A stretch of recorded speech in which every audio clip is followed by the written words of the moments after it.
देखो क्लास 1 वाला जो स्टूडेंट है वो 1 ट्री को प्लांट करेगा and there are total 3 sections of class 1, ठीक है।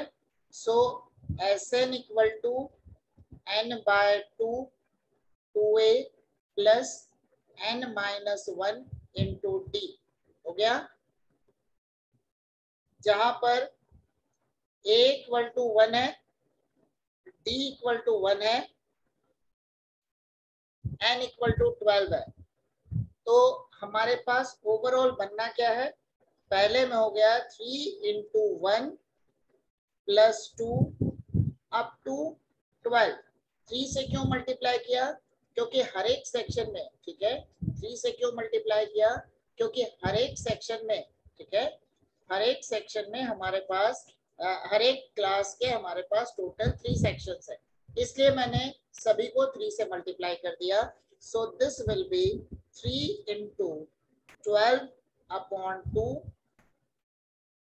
First term plus last term यहाँ डायरेक्ट हो जाएगा, 1 प्लस 12, तो 2 6 मतलब 18 इंटू 13, 18 3 54, 18 1 18 प्लस 5, तो ये हो गया 23।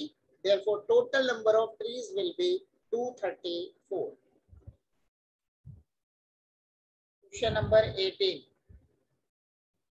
क्वेश्चन है a spiral is made up of successive semi circles with centers alternately at A and B, starting with center A of radii 0.5, मतलब पहला जो दिया हुआ है A वो हमारा दिया हुआ है A1 equal to A equal to 0.5 centimetre. एक मिनट, इसको R1 R2 करके लिखते हैं, R1 equal to 0.5 centimetre, R2 equal to 1 centimetre, R3 equal to 1.5 centimetre, up to total number of terms कितने हैं, n इक्वल टू हमारे पास दिया हुआ है 30, ठीक है।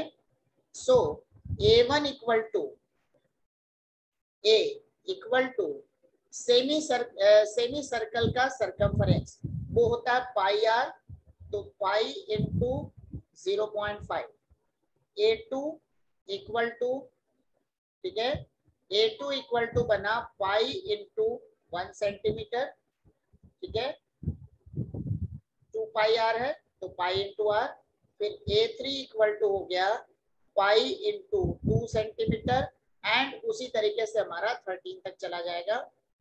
Therefore total length equal to, pi तो सभी में कॉमन हो गया, 1 plus 1 plus 1.5 plus 2 up to 13 terms, यही होगा। तो मतलब pi into 2a,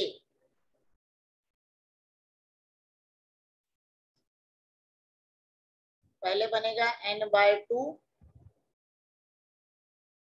2a plus n minus 1 into D, ठीक है, 2a plus n minus 1 into D. So this will B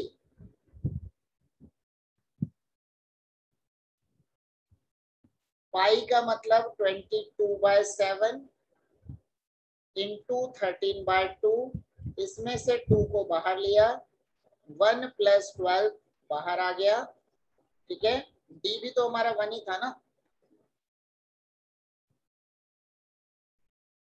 sorry D हमारा 0.5 है, तो कॉमन ऐसा होगा नहीं।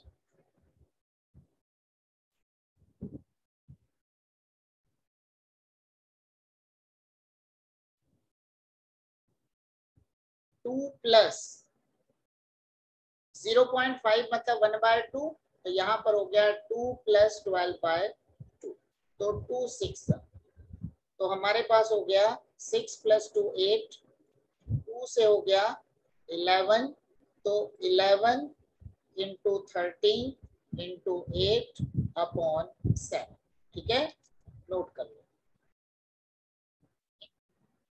13/2 और इंटू 7, 7 से 7 कट गया एंड 2 से 11 कट गया, 11 इंटू 13, 11 3 जा 33, 11 1 जा 11 plus 3, 143 centimetre. This is the answer. ठीक है, उसमें थोड़ी सी मिस्टेक हो गई थी, फर्स्ट टर्म को हमने 1 ले लिया था जबकि फर्स्ट टर्म हमारा 0.5। ठीक है, सो ये हमारा आंसर हो गया 143 सेंटीमीटर। ठीक है, नोट कर लो। 200 logs are stacked in the following manner। ठीक है, जिसमें बॉटम रो में है 20, मतलब a इक्वल टू हो गया 20, उसके बाद a का मतलब a1, a2 जो उसके ऊपर की रो है उसमें है 19, a3 में है 18 एंड सो ऑन। ठीक है, and in how many rows are the 200 logs placed, मतलब as n equal to 200 दिया हुआ है and we have to find the value of n। ठीक है, also we have to find a n। ठीक है, we have to find n as well as we have to find a n। so this is very simple question। Sn equal to 200, this is given, n upon 2, 2a plus n minus 1 into t equal to 200. So n upon 2, 2a means 2 into 20 plus n minus 1. We have to find the value of n. So n minus 1 into common difference d equal to 1, sorry, d equal to minus 1, क्योंकि पहले 20 है उसके बाद decrease हो रहा है तो d equal to -1 and this equal to 200। So it will be n into 40 minus n plus 1 equal to 400। ठीक है, so 39, sorry 41n minus n square equal to 400. So it will be n square minus 41n plus 400 equal to 0। ठीक है, अब देखो 400 के factors लाने हैं तो 2 into 2 4 हो गया, into 2 into 2 into 5 into 5। ठीक है, मतलब हाँ, तो 25 4 जा 100, 100 4 जा 400। ठीक है, अब देखो ये हो गया 16 और 25, 25 प्लस 16 बन जाएगा। ठीक है, 25 प्लस 16 ये हमारा बन जाएगा total 41। So n square minus 25n minus 16n plus 400 equal to 0। So n minus 25 n minus 16 equal to 0। It implies that n equal to 16 and n equal to 25। ठीक है, अब यहाँ पर हमको चेक करना है कि 16 आंसर है या 25 आंसर है। तो पहला एक काम करो, n इक्वल टू 16 लेके देख लो, क्योंकि ये तो हमारे पास क्वाड्रेटिक के अकॉर्डिंग हमने सॉल्व करके देखा है। हो सकता है कि 60, क्योंकि डिक्रीज हो रहा है, 16th वाले इसमें जाके 1 आ जाए, उसके बाद फिर -1, तो आगे की वैल्यूज हो सकता है डिक्रीज होते हुए नेगेटिव में चले जाए। बट लॉग्स के केस में an जो होगा, nth टर्म जो होगा वो हमारा नेगेटिव नहीं हो सकता। ठीक है, so a16 equal to a plus 15d। So this will be 20 minus 15 into 1, तो ये हो गया a16 बन गया 5। एंड A25 भी निकाल के देख लेते हैं। ऑब्वियसली वो नेगेटिव होगा इसलिए उसको हम नेग्लेक्ट करेंगे।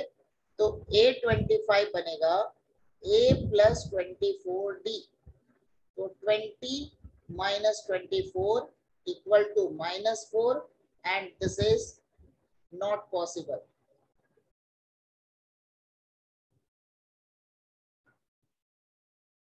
ठीक है, सो answer will B therefore n = 16 is the answer। ठीक है,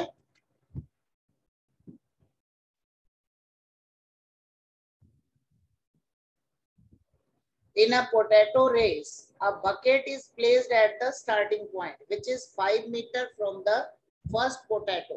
ठीक है, and the other potatoes are placed 3 meters apart in a straight line.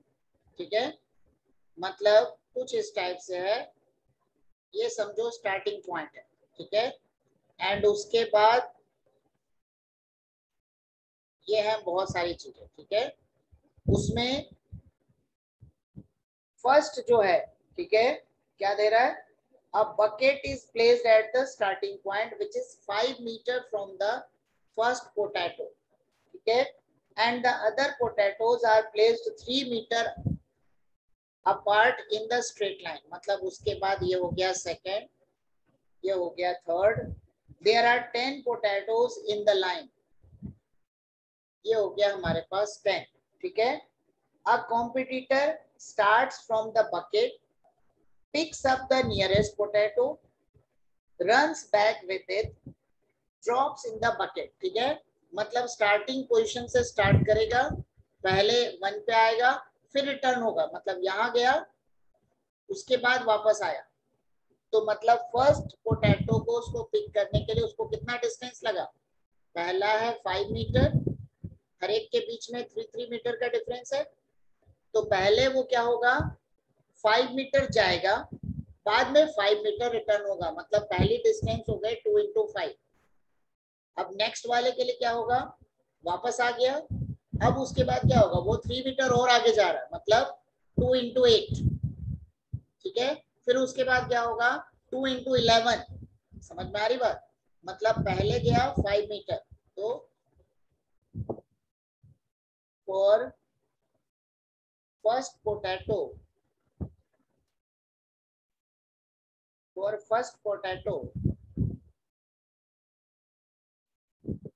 competitor should cover a distance of 2 × 5 metre. ठीक है, क्योंकि स्टार्टिंग तो बकेट से कर रहा है, पहले 5 मीटर आगे गया, बाद में 5 मीटर पीछे आ गया। फॉर सेकेंड पोटैटो कितना उसको कवर करना होगा, 2 × 8, क्योंकि आगे और 3 मीटर आगे जाएगा। For third potato 2 × 11 and so on. ठीक है, सो क्या हो जाएगा, what is the total distance the competitor has to run, so we have to find as 10। तो मतलब 2 × 2 तो सभी में आना है, तो पहला हो गया 5 + 8 + 11 अप टू 10 टर्म्स। ठीक है, सो S10 का फॉर्मूला लगेगा 2 × 10/2 2a प्लस 10 - 1 इंटू डी कितना है 3। सो यहाँ 2 2 तो कैंसिल हो गया, 10 × 10 + 9 3 = 27। So 10 × 37, so answer will be 370 metre. ठीक है, question number 1, which term of AP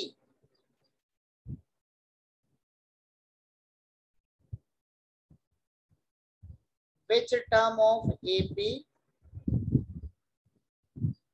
121, 117, 113 is its first negative term. ठीक है, इसका पहला नेगेटिव टर्म कौन सा होगा वो हमको निकालना है। So A1 equal to A equal to 121, D equal to 117 minus 121 equal to -4। ठीक है, D की वैल्यू हो गई -4। AN is negative. ठीक है, let AN is negative, we have to find the first negative term. So we consider it that AN, nth term is first negative term. Therefore, क्या बनेगा? A plus n minus 1 into D is less than 0. 121 plus n minus 1 into D। ठीक है, D का मतलब -4 is less than 0. So 121 minus 4n plus 4 less than 0. So 125 less than 4n,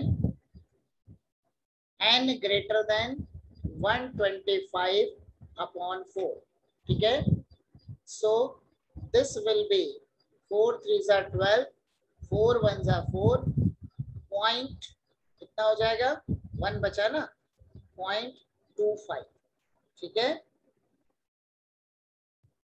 तो 31.25, n की value 31.25 से बड़ी होनी चाहिए। तो n तो क्या होता है? नंबर ऑफ टर्म्स है। Number of terms is always natural number, क्योंकि 1 के बाद 2 आएगा, 2 के बाद 3 ही आएगा नंबर ऑफ टर्म्स में। ठीक है, सो n इक्वल टू 32, उससे बड़ा पहला नेचुरल नंबर हम कंसीडर करेंगे। Therefore, A32 is less than 0। ठीक है,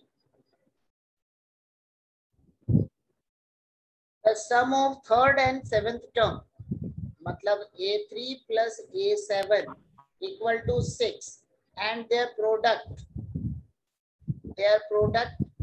is 8. Find the sum of first 16 term, मतलब we have to find S16। ठीक है, so क्या बन जाएगा? A3 plus A7 मतलब A plus 2D plus A plus 6D equal to 6. So 2A plus 8D equal to 6. A plus 4D equal to 3. So क्या बना? A equal to 3 minus 4D, equation number 1। Next है A3 into A7 equal to 8, तो मतलब A plus 2D, फिर दूसरा बनेगा A plus 6D equal to 8। ठीक है, so this will be D की जगह, A की जगह 2D रखेंगे, so 3 minus 4D plus 2D, 3 minus 4D plus 6D equal to 8। तो बन गया 3 minus 2D, यहाँ बन गया 3 plus 2D equal to 8। A plus B, A minus B, A square minus B square, 9 minus 4D square equal to 8। तो 4D square equal to 9 minus 8 मतलब 1। So D square equal to plus minus 1 by